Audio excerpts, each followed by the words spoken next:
Good evening and welcome to this week's episode of Sunday Night Live, your favorite automotive show where we tackle the issues.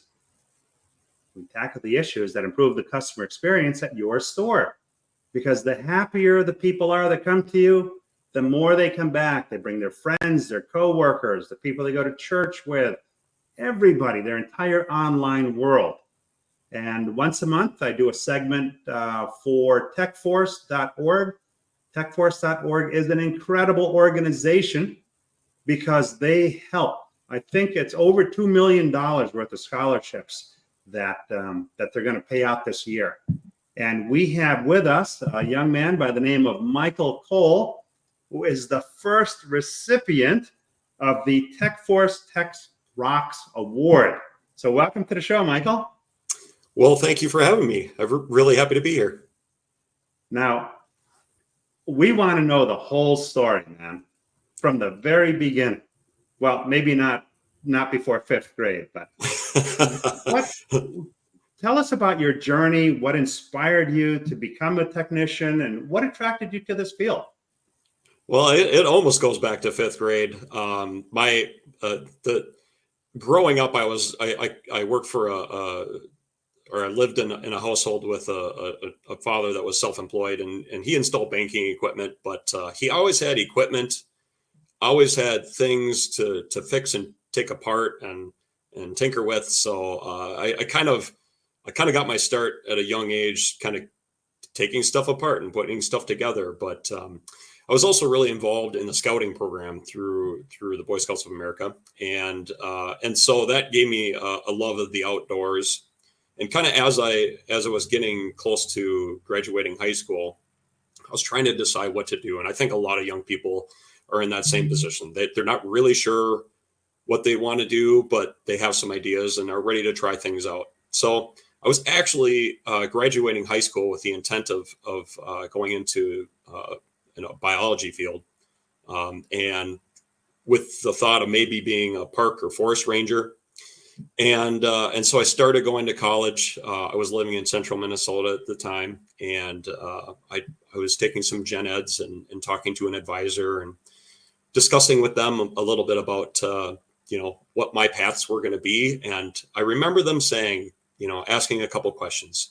Do you like to move around a lot? And I said, no, not really. Do you want to have a family? Do you want to be able to have a really stable career and stuff like that? And I said, yeah, those things are really important. And they said, well, you got to, the realistic view of this industry is that, there's some uncertainty. And especially at that time there was. So they said, is there anything else you like to do? And I said, well, I like to drag race. My dad was a lover of drag racing for a long, long time. And I used to go with him since roughly fifth grade. And I worked in my own car and stuff like that. And they said, that might be a really cool field to be in. And so they had me kind of explore the technical college that was paired with that was called St. Cloud Technical College. And although it's been renamed to Community College now, as a partner with St. Cloud State University in Minnesota.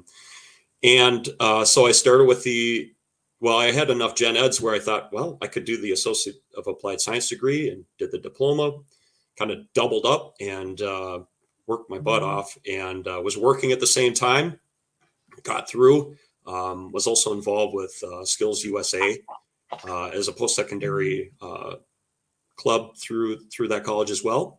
Yeah. And so that's kind of the path I got into to get to a career in automotive. Wow. So you've been in it now, I think you said 23 years? Yeah. So it was one of those things where I knew I loved to do it, and I was all in. So yeah, I've been working, I've been getting paid for it since 2001. So it's been quite a career. A long time. And everything in life is part of your life toolbox, right? The scouting thing is big because, leadership skills, things like that. And I have fond memories too. I never made it past Cub Scouts, but I remember the Pinewood Derby car. I took second place in the Pinewood Derby, which was kind of cool. I want to give a disclaimer, first of all. there is a persistent glitch somewhere between the StreamYard platform and LinkedIn, where sometimes comments don't show up in real time. So if we don't respond to you, it just means that you may be, there's usually about 4 or 5 people that affects. I've put up the links to the stream on Facebook, the Dealer Vendor Match Facebook group or page, that link, and I also put the YouTube link up. So if we don't respond to your comments, we may not see it in real time. So feel free to go through one of those platforms. So first of all, let me kick it off with Jennifer Bergeron. Exciting interview. Can't wait to hear from Michael. Welcome. We have Russell B. Hill. Hello, Paul and Michael. He's one of my Fixed Stops brothers from way back. And Ben Peoples is on the scene. Made it back to 5th grade after all. I always joke with people, don't go past 5th grade because the show gets really, really long, when you go that far back. Now, you were the first grand prize winner for the Tech Rocks Awards. Tell me about that. How did that feel, and how did you get that? Well, it's something you don't really expect. I have had some great opportunities in this field, and I know that a lot of other people have as well. But I really think that my experience is pretty special. And sometimes I think if you do good things in the world, people notice that, and I try to aspire to be that way. And so I was just kind of doing my job, but through the little bit extra that every person should try to give, I guess. I think it's one of those things where I didn't know that I was getting nominated, and nobody had told me that. But all of a sudden, I got a phone call one day that I was a finalist for this new award, and I didn't know much about it at the time, but it was pretty cool to be a part of that, and to see the wealth of skill and inspiration of all of the finalists. So it was really cool. I got so much feedback. I got a lot of phone calls and text messages encouraging the process, and it was an amazing experience being able to share the story and to be able to kind of share, be that person that people are looking at. And so that it's kind of a little bit of pressure, I guess you could say, but pretty cool. And the TechForce Foundation is an amazing organization, especially being a part of that and learning about it. What they're doing, I think is something that I think a lot of people in the industry are really trying to do themselves. And TechForce, I think, is doing it a little bit better because they're bringing all those resources together. So being a part of that, the Tex Rock Award, being able to go and be a part of the trip, I got to meet all kinds of people in the industry, and a lot of people were really interested in what I had to say. So, and that was all really cool things. So tell us about the trip. How does that work? Because I don't know everything about it. So the way, and I know that there was some, I know they're bringing back that kind of national trip experience. It was kind of paused for some time with COVID. But for me, the way that I got to experience is I actually got to go out during the Barrett-Jackson auction week, which is super cool, and go out to Arizona.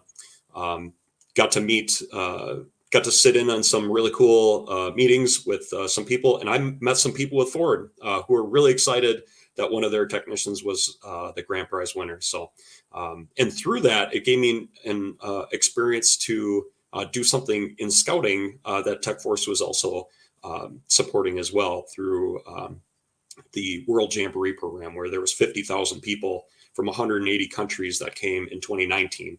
And so I was able to staff. Wow. Yeah, it was super cool. 180 countries. Yes, 180 countries. 50,000 young people from around the world.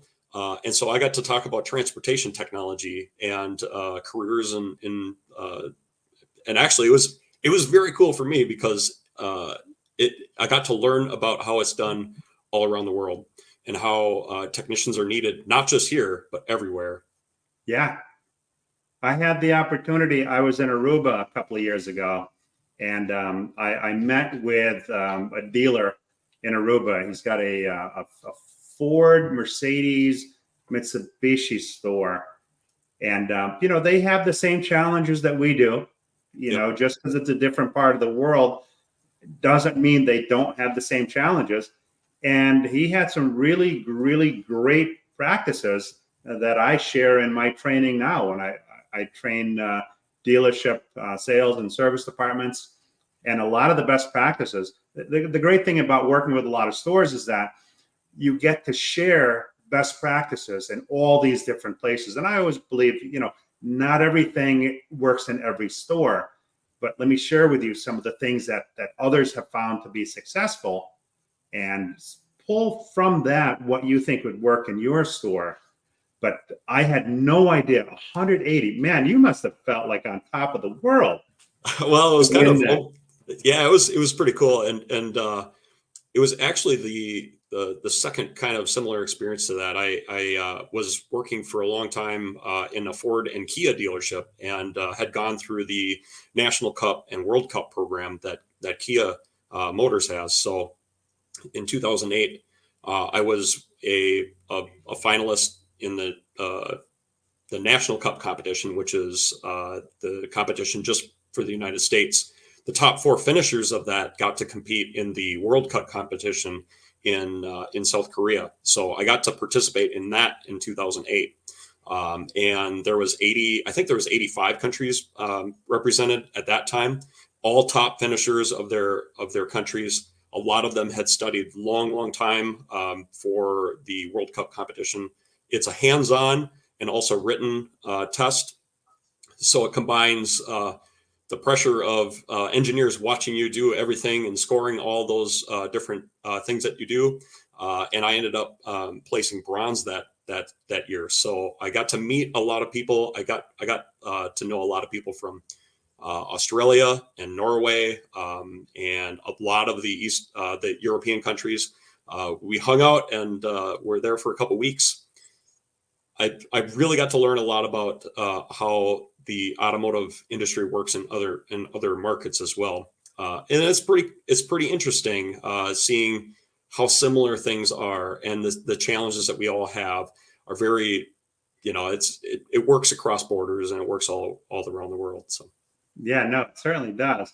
Mike, let's see here.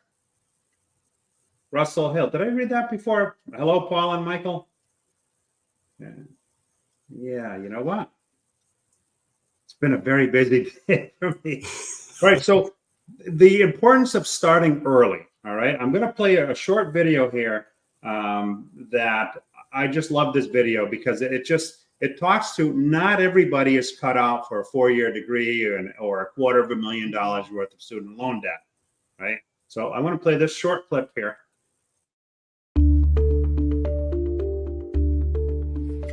You know me. I'm just a younger version of you. I like to tear stuff apart so I can put it back together. My hands are my best tools. I learn with my hands. I work with them. I think with them. We know how to make things go. So what would you tell me if I was the younger you? Would you tell me to stop fidgeting? Sit at my desk and try to be like everybody else? Or that there's only one road to success? Or should I keep driving like you did, fixing stuff and figuring out how to keep the world moving? Help me show the world that there's a profession right here in my hands. Help me build my life and my career the way I'm wired to work. For us, this is how we work, and you can lay that across to you. It's how we are, wired for success. If we stand together, stand for those of us who love working with our hands, we'll not only champion tomorrow's workforce of technicians, but we just may change the way everyone thinks about technical careers. You figured out how to be you. Now help me be me.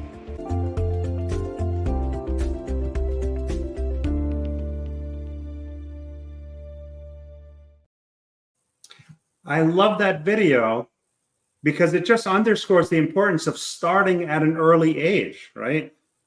In high school. and even middle school. You know, the youth today, they're into video games and things like that. And while, yeah, the core automotive repairs, the brake jobs, suspensions, things like that, they'll always be there. But there's a lot in the technology part of it that translates over. You know, do you have much involvement with high schools and things like that? And can you talk to us a little bit about that? Yeah, I can. I love talking to young people about this career because it's one of those things where I think people realize that I think young people don't realize how fun it can be and how it can pull a lot of their interests in a career that kind of gives them the freedom and the confidence to do really cool things. So I think, especially in where the industry is now, I think we see we're at a point where tech is meeting hands-on in this industry, and I think kids growing up are exposed to a lot of tech, and sometimes they're asked to do that in school, and so that's kind of like a natural thing where kids just really enjoy saying that they kind of want to go into a tech field. But I think a lot of kids are like me. They like to work with their hands. They need something to do with their hands, and I love that video because I was smiling the whole time because that's where I was at too.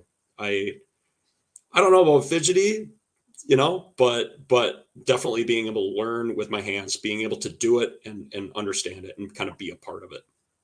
So I love going and talking to high school groups, and every chance I can in the community I work, in the community I live, I try to take advantage of those career exploration days and bring tools and bring cool engine parts and talk about it, and kind of be honest about where the industry is and what they'll see, because it shouldn't be a surprise once a kid gets into the field. Right. There are some challenges that I know that we all face, but I think a lot of those things are easily overcome and not as big of a deal if you know about them ahead of time. Now this varies across the country, but I hear from some of the markets that I go into that the schools have cut back on automotive programs, things like that. In your area, in the Wisconsin area, is there much of that going on, or are there still automotive programs in high school? It's interesting because there are some communities that seem to be consolidating, not necessarily taking auto classes out. There's a couple that have doubled down and actually invested in that. The community I live in actually has a really nice shop in the new high school they built. And then so I'm in the south central Wisconsin area. And in communities like Lake Geneva and Whitewater and Elkhorn, they all have technical programs. And some of the high schools in the area actually have auto classes. And so those are kind of supported by, local initiatives that want to make sure that they're taking some ownership and action towards that technician shortage as well. So I know for a while I was a part of a program with a high school that brought in students as kind of an apprenticeship program, high school apprenticeship program, where they went to high school for a half a day and then came and learned in the field, got to get hands-on in a career-based field, and spent a couple months, shadowing a technician or any field, and then being able to earn a paycheck too. So that was pretty cool. And it was interesting because for some of these kids, it's their first job. It's their first opportunity to go out in the workplace and meet people and be accountable in that way. I think in some ways I use my skills as a scouting leader, teaching leadership training and character development and how to be a good citizen and how to work and talk to people, because I think it's not just enough to know the skills in the industry. Anybody can learn those, and the materials are there, but also to make sure that people are able to work as a team. This industry, it's all about teamwork. It's all about, we work independently, but we don't do that alone. We live in this environment that has a lot of collaboration, a lot of problem solving. working with people and networking. And so those are not necessarily technical skills, but things that young people, once, when they're in a mentorship program, it supercharges their experience and helps them get to a better place faster. Automotive is an incredible business. I mean, the opportunities that you have for not only being in a job that you love and meeting people that you'll have lifetime friendships with. I mean, some of my best friends today I've met on both sides of the desk. I've met in the shops, just gem of people, and they don't have any idea as to what automotive can do for them. And the opportunities are really unlimited. I mean, with the technology going where it is, the opportunity to earn six figures, well into six figures, is definitely attainable.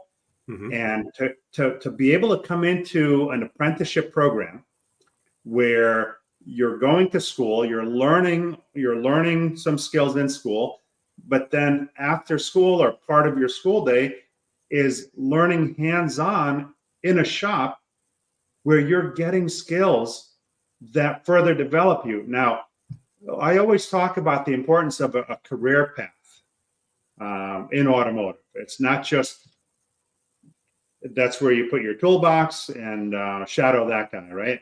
There be a plan. Like here is what we can offer you. This is what we expect from you. This is what will help you achieve. And as you get to these different levels, this is what you can expect in return from that. I don't know if you've worked for many stores or just a few stores, but have you seen much of that? Like when I first started in this industry, it was kind of like, it's the good old days, I guess you could say. Yeah. I guess I wish there was a way that we knew we were in the good old days while you're still in it. But, it was kind of that when I first started in the industry, dealerships or any independent shops, the field didn't have a hard time recruiting people. There was always a line of people that were able to fill a stall. And I think that as time has gone on, that I've seen, that I've seen dealers and even manufacturers kind of take that for granted a little bit. And so over time, I think they have realized that they cannot sit on their hands. They have to be active in supporting a career path into the industry, some sort of pathway and so definitely in the last, I'd probably say 5, 6, 7 years, maybe you can really start to see initiatives that manufacturers are trying to take on their own, even locally, smaller chain stores doing their own thing. For me, I work for the Kunes Automotive Group, and we've got a lot of dealers. When I started with the group, I think it was 6 stores, and they're over 50 now. Wow. So it's been great to be a part of that growth and see all that growth. So I work at the dealership group's first store, and it's kind of the store that a lot of the management for the group work at. And there's a lot of really great senior techs I work with. You hear some guys that say, "Oh, I'm the only senior tech in the shop." That's not true for me. We've got 6 senior techs that are fantastic guys, and we do a lot of the problem solving for difficult to repair cars, or if they're at other stores, they get sent to us. So we get to see the hardest repair, the hardest to diagnose vehicles. Sometimes they've gone through a couple people, but we don't have any place to send them. They get fixed at our stores. So, but in that same place, we also get to kind of develop the skills. We develop the process for recruiting and retaining techs in our dealer group. So before we had like a formal program to recruit and retain techs in our group.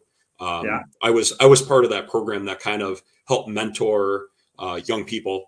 And so I've had a couple of younger techs that work with me every day. I kind of help manage their workload and progressively gave them more challenging repairs and diagnostics, all of those things, and really help not just like get them more knowledge through on the job training, earn as you learn, as I like to call it, but just the confidence and skill, the confidence and experience that really helps them then be good techs on their own. So I was a part of that program, and now the dealer group does have a program that helps get them starter toolkits. That's great. They come and start with pretty much most of the tools that they need to do all light maintenance plus a little more. And they get to keep that if they stay for a certain amount of time.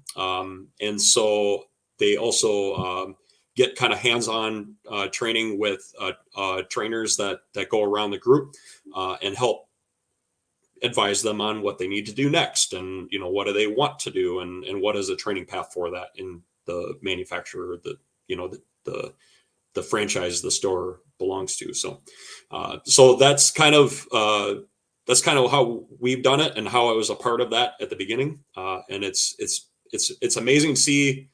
There's a group of us older guys, that have been doing it for a while, but there's a really great group of young, fresh techs, and being able to see them learn and kind of navigate all of the things that we had to do kind of on our own.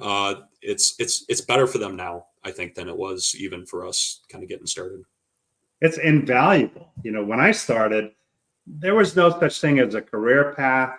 There was not much in the way of mentorships. You kind of, it was kind of sink or swim at that time, and we kind of made it, but it certainly wasn't easy.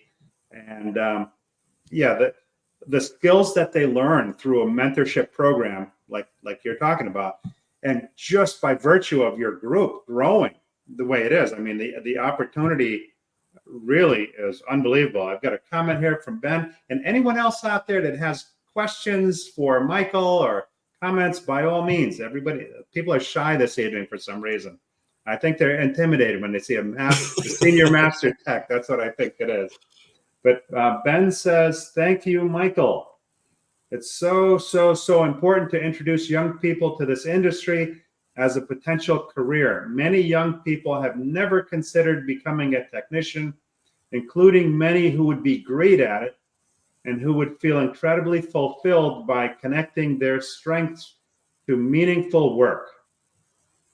I totally agree with that. I was one of those people. I don't know if I would even be sitting here today talking to you in this career if I hadn't listened to the advice of somebody that said, have you given it a shot? Have you thought about it?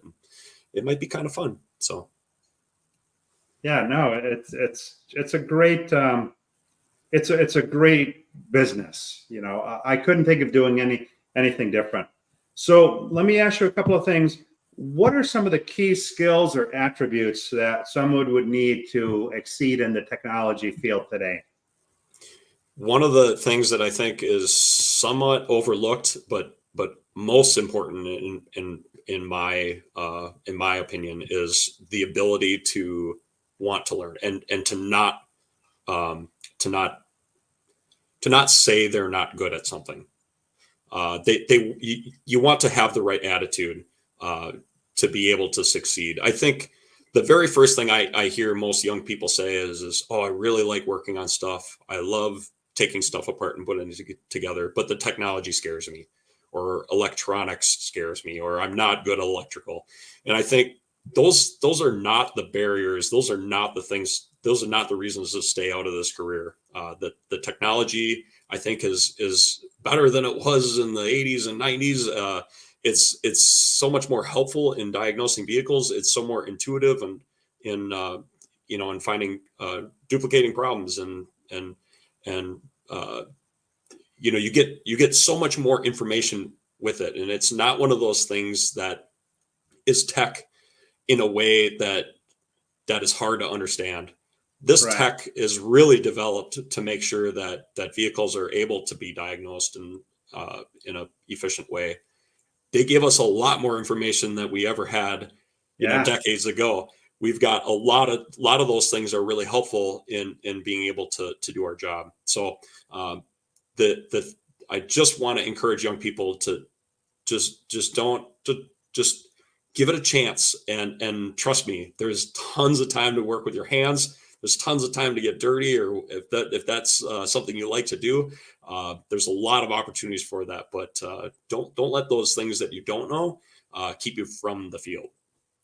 I always say hire for attitude because you can train for the skill.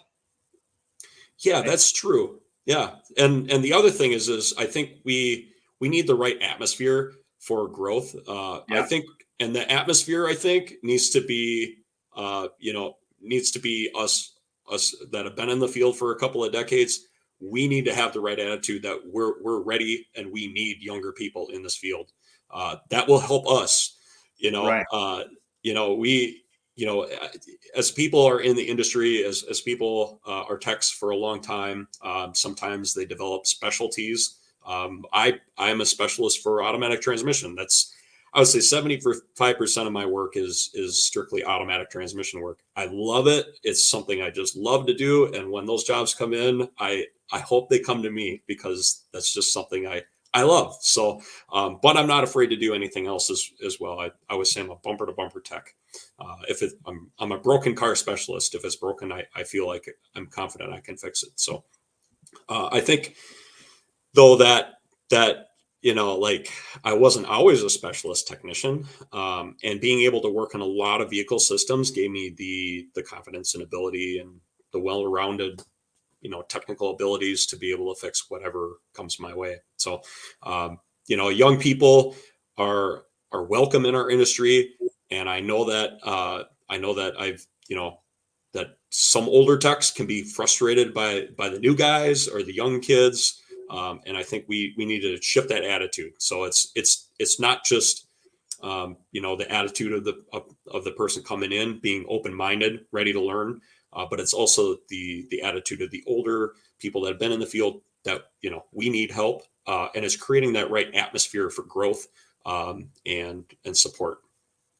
Well, and that kind of an environment where everybody's pulling the rope in the same direction, people pick up on the vibe. All right. When you go into a store, you can pick up on the vibe of a place within seconds. And if you have a team where people are working together, the mentorship is there. There's no resentment. You want these people to come in and grow, because let's face it, it grows the store. If the store grows, it's opportunity for everybody. You have happier customers. You have more you have less time waiting to get into the shop. You have better systems to get the cars through the shop quicker. And you've got camaraderie, and you've got a team where everybody's, literally helping each other, and they don't feel bad about it. That's what enables a group to grow from 6 stores to over 50 stores. I mean, that's huge. How old is the group? I think they started in around 1996, I think. Wow. So it's relatively new, all things considered. Yep. So Greg Kunes, his father was in the automotive industry as well, in the Chicago region. And so he bought a couple stores in the Delevan area and Delevan, Wisconsin area, and has grown, have stores now through central Illinois and Iowa, some parts of Minnesota. It started growing the auto group, including RVs, and so kind of branched out into different areas. And it's pretty neat, because like for us, if we have a car come in, of course I work at a Ford dealer, but we work on just about everything that comes in, and it's a surprising volume of non Ford products come in. Really? We have a Chevy store across the street, but some of our very loyal customers just keep bringing them to the, they'll bring their Chevys to the Ford dealer, even though there's a Chevy store across the street. But it's that family vibe, like you said, like if you're treating people right, they come back to you, they trust you, and they believe in you. So I think that those are important things for any business, but especially in the automotive industry. We are taking care of the owner's second biggest investment in their life, transportation. It's huge. It's huge. And they just want to make sure that, single mothers have reliable transportation. Fleet owners can get their vehicle. They don't have to think about whether or not, everything's running right in their fleet. Your construction guys, they just need everything to work, and they need reliability. So being able to service every customer that comes in has been important for me and our dealer group.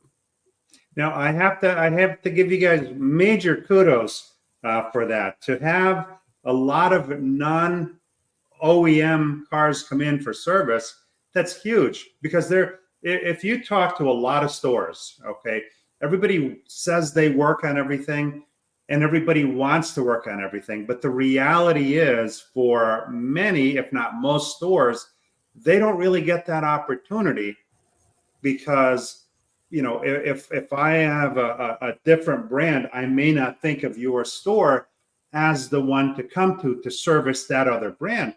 But if you have the culture and the community that you've developed over time, and believe me, 1996 to now, that is not a lot of time. So that means you guys are doing a lot of things really well to have that kind of clientele and trust their other products to you, and the technology evolves so quickly. A couple of things. I want to comment first is that in my car, I have a 23 Subaru Legacy Limited, and that thing, if something goes wrong with it, it communicates with the mothership, and then I'll get an email, and presumably my dealer gets that same email that there's a particular issue that's happened with my car. Yep. So how do you guys keep up with the rapid advancements in technology? It has been a whirlwind of kind of rethinking how the customer experience is, especially with a connected vehicle technology. Like you said, you get an alert, so does the manufacturer, and a lot of times the dealer does as well. For us, the way that we work, the way that we integrate that technology in is, especially if it's a customer that we're familiar with, we oftentimes can, if we've got the customer's name, we already know if they're a regular customer, we've got the rest of the information. We can use the VIN to pull that connected technology, kind of database up, and we can see diagnostic trouble codes and the mileage it happened at, and kind of the frequency. Yeah, it all puts it on a calendar, and it links us right to diagnostics. It's pretty cool. The guided diagnostics works pretty well especially for vehicles that are brand new. The manufacturers get that instant feedback and that real world experience, that real time, the failure notifications. So it's kind of interesting. People also, I think it's kind of a work in progress, because some people might not know or are familiar with what those alerts are, and they get really panicked sometimes. And sometimes they can call, and if we can look and see, based on the fault, we can tell them, you probably should get that towed, or you can drive it and the lights can be on, but just make an appointment. Don't ruin your life over it. You could take your time. It's fine. So it's helped us kind of be able to navigate the customer experience of the service department as well. Well, customer experience, like I said, to get a lot of off-make brands come in for service, that customer experience has got to be pretty stellar. The technology, you've been in this for 23 years. So I would say in 23 years, you must have seen some wicked changes in technologies. What are some of the things that stand out to you as far as some of the technological advances that you kind of look back and like, wow, how'd they do that? You know? Yeah. I would say when I first started in the industry, it always felt like, like the computer control systems and the networking that happened within a vehicle always seemed to lag, like cutting edge technology of the day by like a decade. It just felt like it. I mean, when I started, I started working on cars in 2001. OBD2 was already out, but we were still working on cars with, older cars and reading flash codes and shorting terminals together to generate, your flashes and counting flashes and trying to get your diagnosis protocols. Yeah, it was, and I still, I work on a lot of older cars like that. They come my way, but wait, counting flashes, that's almost like beep codes on a computer. I always call it Morse code. We had to read the Morse code. The fault code was it was like, oh, did I miss it? Was it two flashes or four? But I would say that right around like 2006 to 2009, it went from feeling like some of that was kind of lagging the rest of tech to felt like it was cutting edge and kind of leading the change in technology, especially with networking, adding modules and all the control systems and being able to understand that stuff was a challenge.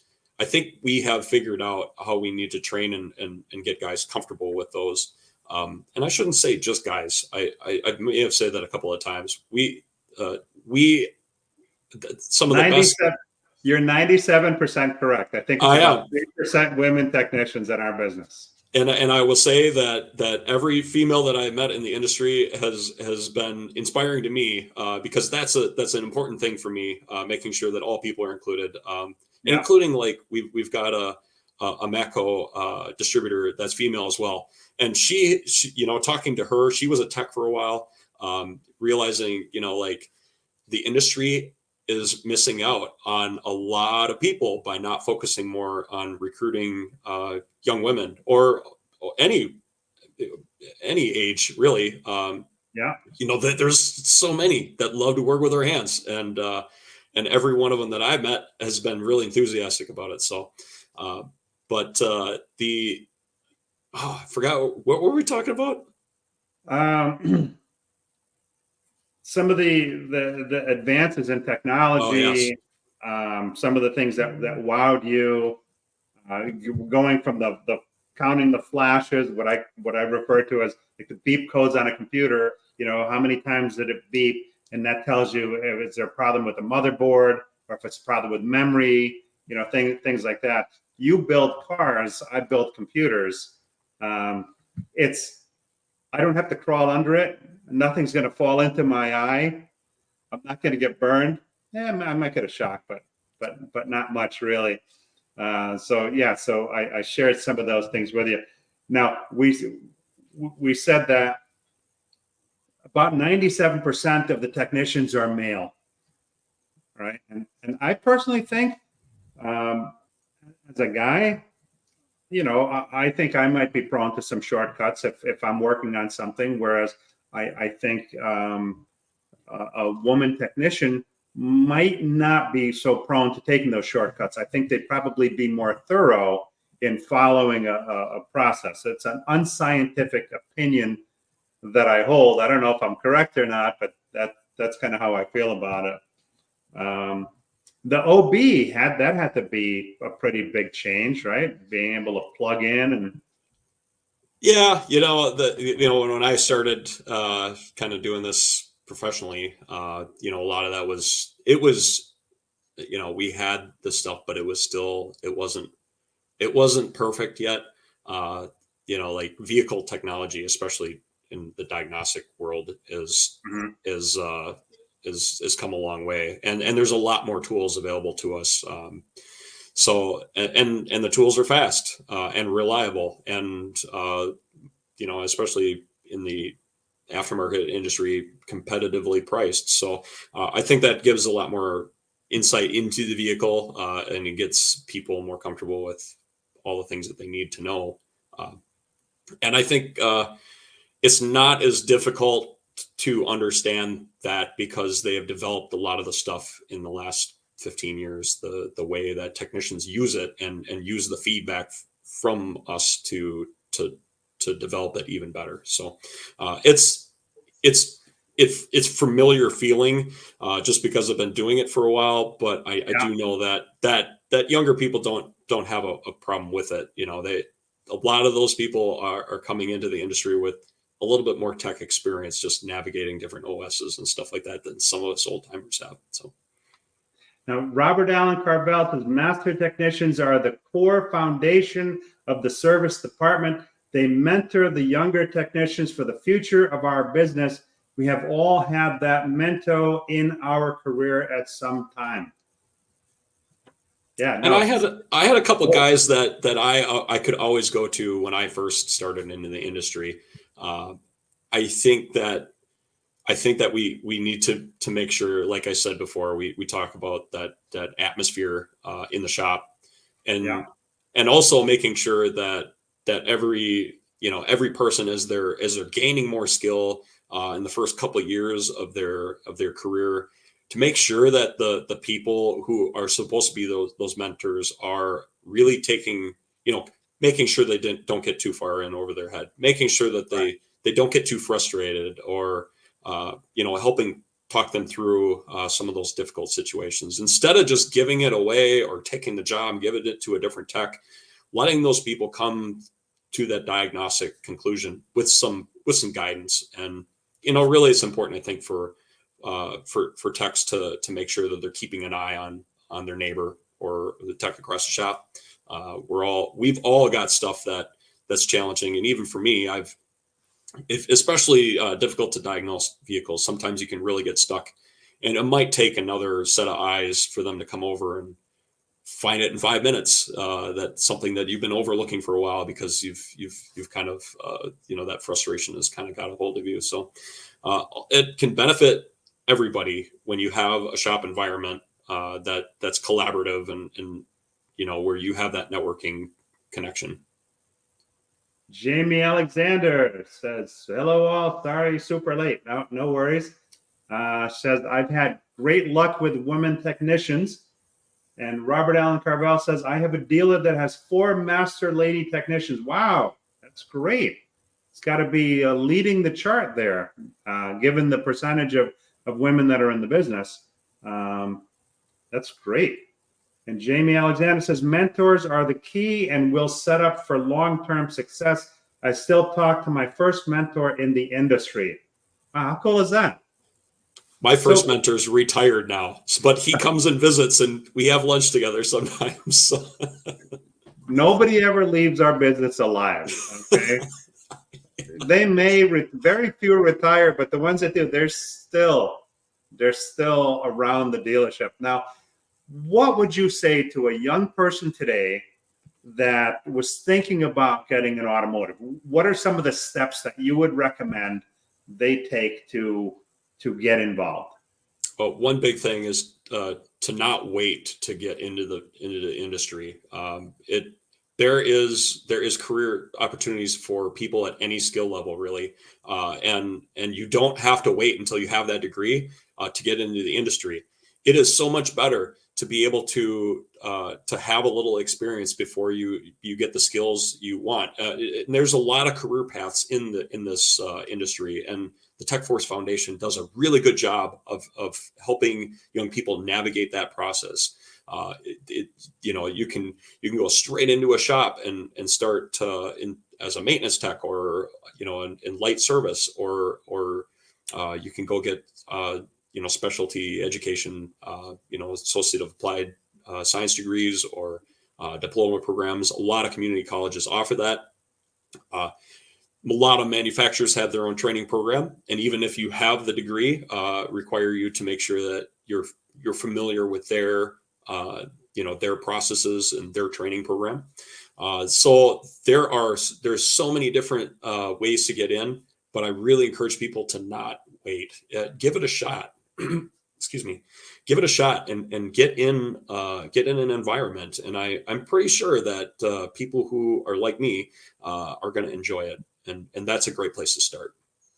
Now, write down this web address, techforce.org, techforce.org. You can join. That's a free membership to join. And if you're a young person, or if you know a young person that wants to get started, man, there are so many resources on that website, okay? There are training videos, basic concepts, things you want to learn. How do you replace a ball joint? What is the technology behind run flat tires? What's the technology behind alignments? All of these different things, how to replace a window regulator. There are so many videos on that website that will teach you short form videos. We're not talking about epic, long Cecil B. DeMille, long movies. We're talking short videos that teach you the basics of mechanics that as a young person, man, if I had access to that, I went to the school of hard knocks. I had to learn it the hard way. But if I had access to all of the things that you have access to in TechForce, you could learn so much before you even step foot in a shop and be ahead of so many people. I want to play this short video here. TechForce, the first and only network for next-gen tech. Welcome to TechForce, a platform dedicated to launching and advancing the careers of next-generation technicians. People like you, students, instructors, working techs, industry leaders, you. Showcase your school, job, and awards. Post your current project and follow your friends. Flex your talent. Follow industry trends and connect with future employers. Connect works on all devices. Compete with other users and climb the leaderboard in daily and special trivia. Scholarships. $2.3 million in scholarships awarded annually. Explore your passion, flex your talent, build your career. Join techforce.org. It's an amazing program. And if you're a dealer or a dealer group or part of a dealer group, think about getting more involved on the donating side, because that 2.3 million or 2.4 million, whatever's going to be given out this year to young techs coming into our business that we all need, it's a nonprofit. So that has to come from somewhere. You know, we talk about giving to our communities and giving back. What a great opportunity to partner with an outfit like TechForce and or to start your own program in the school. Now, you're fortunate in your area where they have invested and doubled down on investments in automotive technology, but there are a lot of parts of the country that don't have that. And I tell people, just like you go into schools, I tell dealers all the time, I want a master tech, I want a B tech, I want a lube tech. Go into the school and share with them what automotive can do for their lives, right? And find out. We as dealers give a lot of money to our communities. Why not find out what's it cost to start an automotive program in the school? Let's build a shop within the school, have a partnership with that school. And guess what? As you're teaching these young folks how to repair vehicles, they become your farm team, right? They become your apprentices that you now have as part of your organization. And as you grow, you develop your own from within. Anybody you talk to will tell you that's one of the best ways to build your talent pool is by building them from within. So techforce.org, please get involved with it. If you're on the individual side or the young person wanting to get in, even an older person wanting to get into automotive, there's so much there that you can learn from. Let me get to a couple of comments here. Robert, let's see, Ben says, Robert Allen Carvel, that is statistically impressive. Yeah, that's what I said, man. I wonder what they're doing right that is attracting and retaining those technicians. That would be the secret sauce. If you could bottle that, Heinz Ketchup's got nothing on you, brother. Well, I think one of the things that people can do is just ask. I don't think that that young women are being asked enough, honestly. Yeah, And I don't think it's something that they've considered is a space for them, and it absolutely is. It really is. absolutely is. Now, There's Ben a said, there's 159,000 person shortage, yeah, shortfall annually, and only about 60,000 people graduating annually. If you think we can only do it with men, that's not going to happen. no. And Ben says it's up to 4 million in 2024. Wow. That's so impressive. That's awesome, man. I mean, who does that? You have to get involved with this organization. Robert Allen Carvel says Ben Peoples sure are one-off dealer. You have a lady service manager, warranty administrator, 2 lady advisors. They clean up the service gross profit. I bet. It's not rocket science. It's not. Jamie Alexander, we can be better and do better messaging the great things about the industry. And we're up to 4 million. Wow. That's just mind-blowing. It really shows the investment that, it shows the serious commitment of donors and supporters. Like I said, we're not going to be able to solve the shortfall alone. We have a ways to go. There are things that we can still improve. We've come a long way, but there's things that we can do better. Jamie says, last year we had a 21% increase entering the field. We have a chance to retain better. That's true.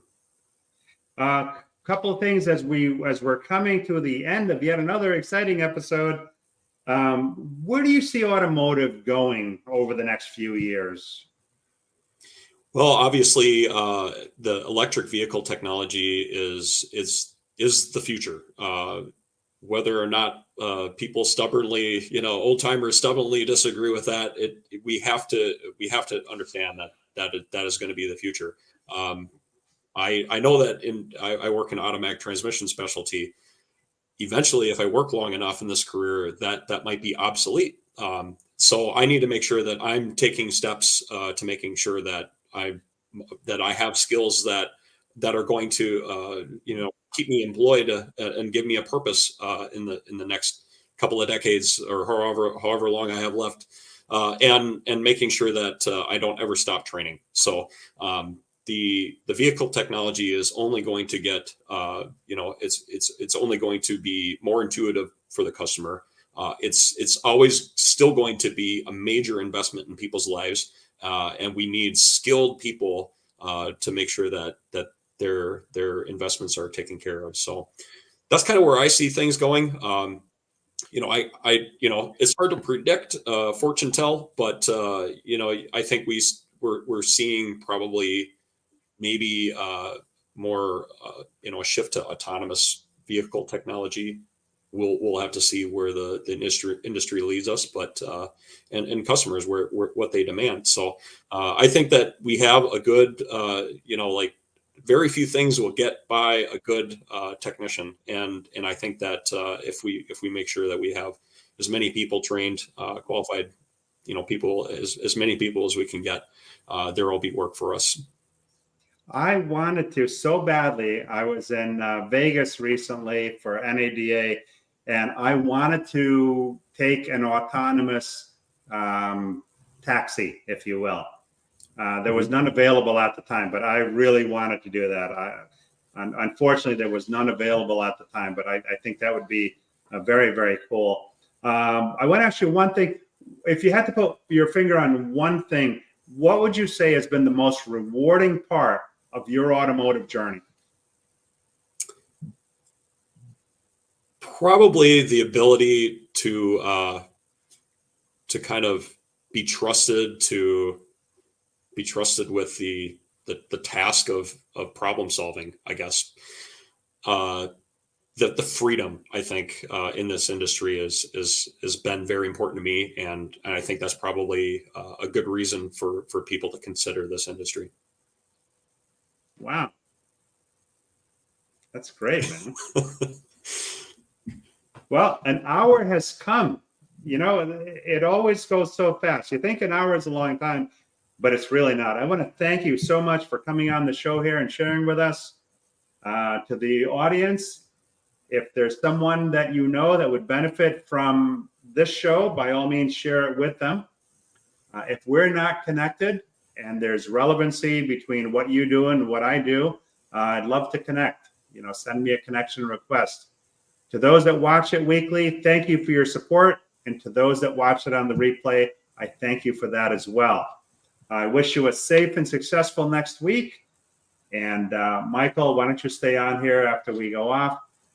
And we'll see you next week on Sunday Night Live. Thanks for watching.